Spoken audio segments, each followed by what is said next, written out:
Hey guys, kami di mobil patroli Satpol PP dan WH Aceh Besar. Rame ini ditahan ini. Semua DP ini.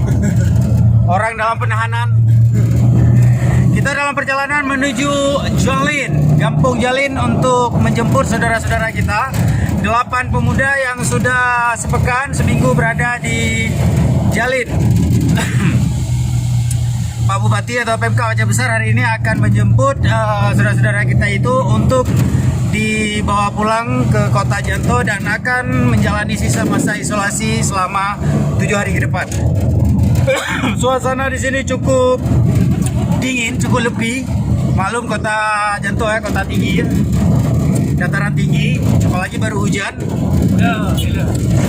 Dan perjalanan kita juga cukup luar biasa ini karena drivernya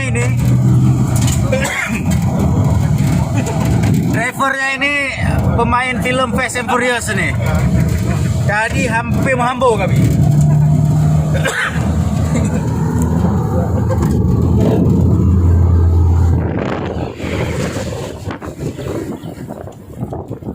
Nah itu beliau itu Pak Satpol PP dan WH Aceh Besar Pak Rusli.